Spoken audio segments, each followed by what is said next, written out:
Ooh, a sturdy long stick. Well, what if I fused it with an egg? Nothing. This does nothing. What is wrong with me? Ladies, gentlemen, and Hylians of all ages, Tears of the Kingdom is absolutely overflowing with cool new mechanics, fun activities, and interesting ways to completely shake up the gameplay that was introduced to us in its predecessor, Breath of the Wild. One of the more interesting new mechanics, at least in my opinion, is the fuse ability. You unlock this super early on in the game on the tutorial item, and it opens up an entire galaxy of possibilities for combat. Sure, you can make a bunch of really cool shield fuses, there are tons of cool things you can fuse onto arrows as well that change the way that they work, but today we're going to focus exclusively on that thing you're swinging with your right hand, your weapon itself, and what you can fuse onto it to make it either absurdly strong just offensively, or just make it do particularly interesting effects that change the entire way that you can view combat within the game. Without further ado then, let's break down 10 incredible weapon fusion options in Tears of the Kingdom. Number 1. Light Dragon Horn. This one is truly special. It comes with 20 fuse attack power, which isn't necessarily anything to write home about, but that's not what makes this so good as a fusion part. In fact, that's its special effect. It literally heals you when attached to a weapon. Every single swing that hits an enemy with a weapon that this is attached to heals you for a quarter of a heart. While that's not a massive amount per swing, put it on something that attacks relatively quickly and you've got yourself a potent way to apply damage to enemies while also healing yourself at the same time. Because this is essentially free healing, it's unbelievably good. If you get something like a Flurry Rush, then you obviously get to heal a bunch of hearts really quickly. A number of the items that I'll be talking about today are relatively common, so I won't be going into detail about how to get all of them, but a select few like this one are quite rare, so if you want this one for yourself, simply find the light dragon flying around the map. This is its path, and if you do the quest for the Master Sword, which we have a video for on the channel, you'll find after doing that quest, catching the dragon gets a lot easier as it starts flying really quite low to the ground as soon as that quest is completed for the rest of your playthrough. Once you've landed on the light dragon then, simply head up to its horn and shoot the horn with an arrow. You can use a melee weapon to try and hit it,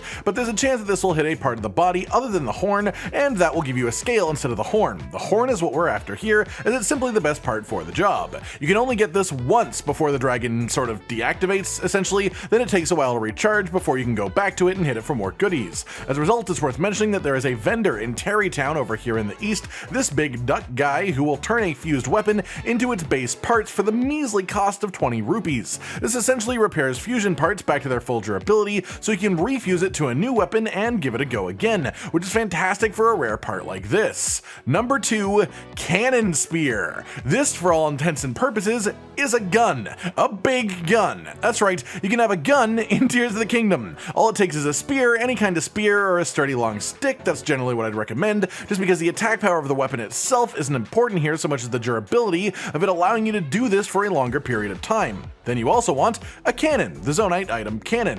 When you do an attack with this cannon fused to a spear, it will fire out a cannonball in front of you. Careful about doing this at particularly close range. Obviously, it explodes on impact with the ground or an enemy, so it will catch you in the blast too if you're too close and aren't careful. The damage is decent, not ridiculous, but it's pretty good, and it also has massive area of effect and knockback when it explodes. It's essentially like having an on-demand bomb flower, which is of course an incredible thing to have without consuming resources actively. And more than that, it's just plain fun. A freaking gun in a Zelda game. I mean, why the hell would you not want to do this? Number 3, Bouncy Weapon.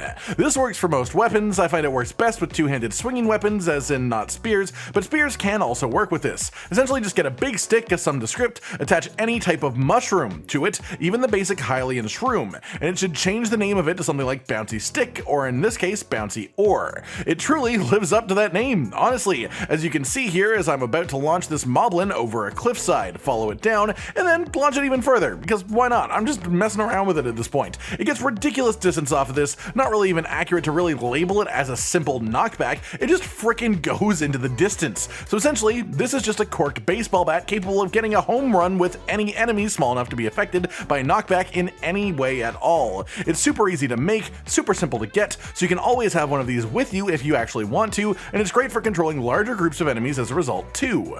Number 4. Silver Lynel Saber Horn. This one is obvious really, but it does have to be stated. One of the strongest ways to use fusion in this game is very simply to gain attack power on your weapon. Various monster parts exist purely to be used as fusions with other weapons just to make them ridiculously stronger offensively. Add a Lynel horn to a weapon and it basically turns it into a katana. And so we of course want the strongest Lynel horn that we can acquire, which is the Silver Lynel horn. I put it on a long sturdy stick here just to make a sort of naginata type of weapon. Fuse this bad boy onto just about anything though, and it will add a whopping 55 attack power, which is a higher number than the vast majority of the weapons in the game can even reach by themselves, thus making some of the strongest weapons that you can physically get just by this fuse part existing. This one isn't particularly fun as far as mechanical uniqueness, but it is just about the strongest straight up attack buff fusion that you can get. Number 5. Shield Two-Handed Weapon. One of the main methods of balancing weapons in this game, as it was in Breath of the Wild as well, is one-handed versus two-handed weapons. A one-handed weapon can be wielded with a shield simultaneously, allowing you to easily block between attacks and sneak in a hit or two when it's safe to do so,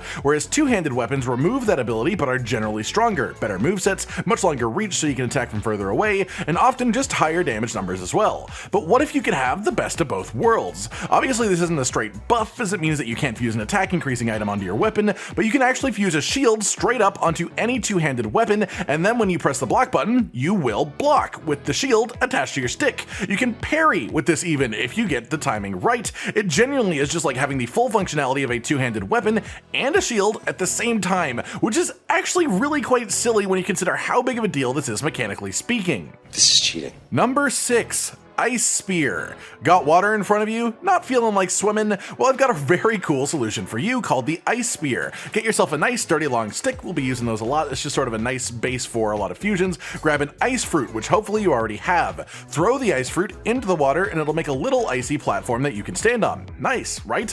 Well, what if you wanted to make a ton of these platforms so you can just straight up traverse wherever you want to over the water, but don't want to use an ice fruit each time? Well, if you fuse that icy platform onto your sturdy long stick, then start thrusting in the direction you want to go, thrust on every platform, and a new platform will be created right in front of you, magically in the water. Yes, this will of course break eventually, but this is a super long lasting trick for traversing water without using stamina in the slightest, and all it costs is one ice fruit and a nice long stick. As well, you can obviously fight from these platforms, you can fire arrows from these platforms, which makes it an actually really effective way to travel over water no matter the situation. Number 7. Glioc Weapons. There are 3, technically 4 types of Gleeok in the game. We've talked about them on the channel already, how to find them, how to fight them, and what they give you, but one of their main drops is the horn of their respective element, and these are essentially the strongest elemental fusions of each element within the game. Even stronger than dragon parts, because while dragon parts can run out of energy and require a recharge after a few hits, Gleeok horns have infinite juice until the weapon runs out of durability and straight up breaks. Their actual effect is notably larger as well, and they've got higher attack power than dragon parts too. Essentially, this creates a blade of lightning with the lightning Gleeok horn that just flings out around you, dealing tons of damage that will melt anything weak to its element, as well as apply shock for the thunder horn, freeze for the ice horn, and burning for the fire horn. Essentially, these are just the more potent elemental fuses available in the game, the most potent even. So if you're looking for pure power in a more creative way than just raw attack, this is the way. Not to mention it looks absolutely badass while you're attacking with it too. Number 8. Stone Hammer.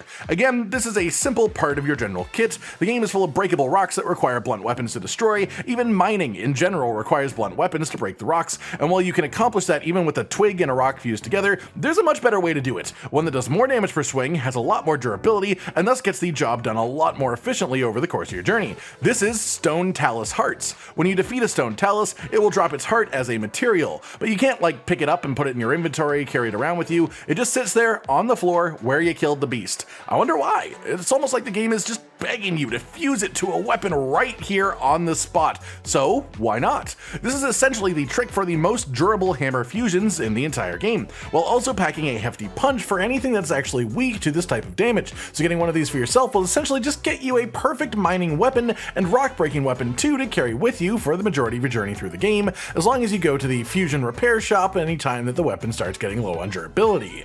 Number 9. Homing Boomerang.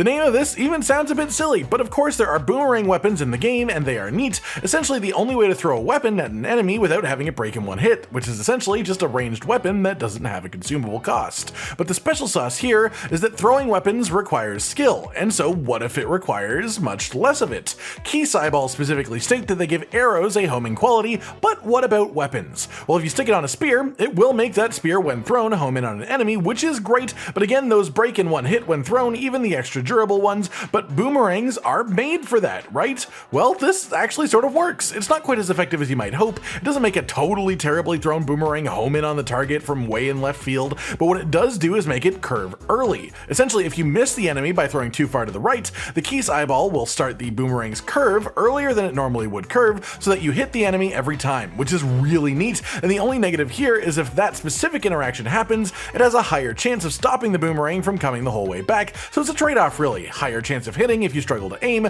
but lower chance of the boomerang actually returning to you properly. Number 10, spear, spear, stick, spear, spear, stick. Okay, the name that I chose for this isn't 100% accurate, but essentially, this is a spear attached to a spear. Any spear weapon fused to any spear weapon, they always have hilarious names when you combine them like this in my experience, and the actual effect of them is fantastic. They may not provide you with the highest attack power of any weapon in the game, but what it does is give you the longest reach melee weapon you can physically create, allowing you to attack enemies from ridiculously far away with pokes that reach out almost 3 times the height of Link himself. This is a really fun way to augment your playstyle. It lets you deal with groups of enemies in a fun way, essentially kiting them around while poking them from a safe distance, and it lets you deal with larger enemies without getting too close and becoming susceptible to their stronger attacks. It's silly, it's ridiculous to look at, and it's effective, and of course I love that combination.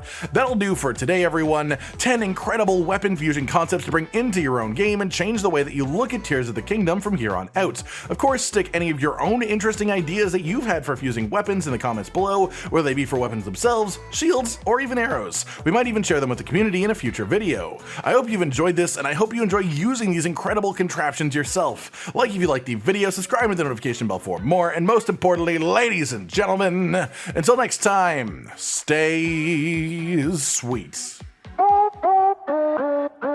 Josh, Cotton, and Hollow with the videos, dropping the humor like a hammer on your tippy toes, bringing entertainment on a daily arrangement to take our insanity and turn it into entertainment. Yes, I said entertainment twice, to reiterate that it is nice to look into your faces on a mostly daily basis when you let us in your homes to make the whole world a stage. Goodbye.